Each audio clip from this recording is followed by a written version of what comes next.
আজকে রান্না হচ্ছে বাড়িতে ফ্রেশ ফ্রেশ সর্ষে ইলিশ, যেটা আমার খুব ফেভারিট। আর ইলিশ মাছ তো ম্যাক্সিমাম সবারই ফেভারিট হয়, তো তার মধ্যে আমারও খুব ফেভারিট একটা মাছ।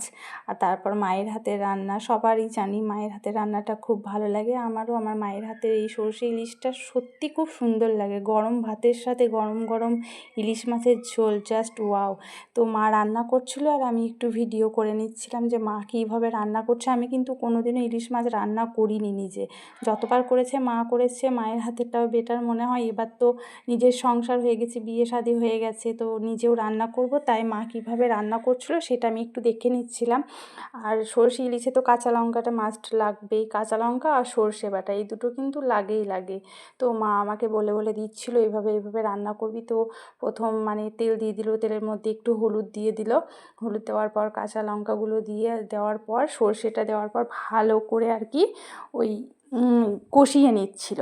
তো মশলাটা ভালো করে অনেকক্ষণ থেকে মা কষিয়ে নিচ্ছিল, ওর মধ্যে একটু লবণও দিয়ে দিল, লবণ অ্যাড করে দিল। কষিয়ে নেওয়ার পর তারপর আমাকে বলে বলে দিচ্ছিল যে এইভাবে এইভাবে রান্না করবি, দেখবি আমার মতোই টেস্ট হবে। তবুও মাকে বলছিলাম, না তোমার হাতের রান্না আর আমার হাতের রান্না কি এক হয়? মা বলছে না না হবে, তুই চেষ্টা করে দেখিস। তো এবার আমি নিজেও কোনো একদিন চেষ্টা করব বাড়িতে। তো আজকে তো মা রান্না করছে, তো আজকে মায়ের রান্নাটাই খেয়ে নিই, কেমন হয়েছে বলবো। এই মশলাটা দেখেই কি লোভ দেখাচ্ছে বলো, তাই না? এই মশলাটা দেখেই মনে হচ্ছে এক্ষুনি খেয়ে নিই। কী সুন্দর, আর গন্ধটা যে কী সুন্দর বেরোচ্ছিল, কি বলবো তোমাদেরকে, খুব সুন্দর একটা স্মেল দিচ্ছিল। এই যে যে গ্রেভিটা তৈরি হয়ে গেছে, এইটুকু জলের মধ্যেই আর কি মাছটা দিয়ে দেবে, এর থেকে আর মানে নতুন করে কোনো জল দেওয়া হবে না। এই যেটুকু মানে ঝোলটা বানানো হয়েছে এই ঝোলের মধ্যে মাছগুলো দিয়ে দেবে। মাছগুলো দেওয়ার পর অনেকক্ষণ থেকে ফোটাতে হবে, অনেকক্ষণ থেকে ফুটতে ফুটতে মাছের ভিতরের মধ্যে যেই সর্ষেগুলো ঢুকে যাবে। এখানে মা একটা একটা করে দিচ্ছে আর আমাকে বলছে যে এভাবে বেশি নাড়াচাড়া করবি না, মানে দিয়ে দিবি, দেওয়ার পরে একটু অনেকক্ষণ থেকে ফুটবে, তারপর নামিয়ে নিবি, দেখবি জাস্ট ওয়াও, দারুণ লাগে। আর এর মধ্যে একটু ধনেপাতা অ্যাড করে দিলে আরও সুন্দর লাগে, কিন্তু আমাদের কাছে ধনেপাতা ছিল না, তাই আমরা শুধু সর্ষে দিয়ে আর কাঁচা লঙ্কা দিয়ে বানিয়ে ফেলেছি। তো খাওয়ার পর কী যে স্বাদ হয়েছিল কি বলবো, জাস্ট ওয়াও, দারুণ হয়েছিল, দারুণ।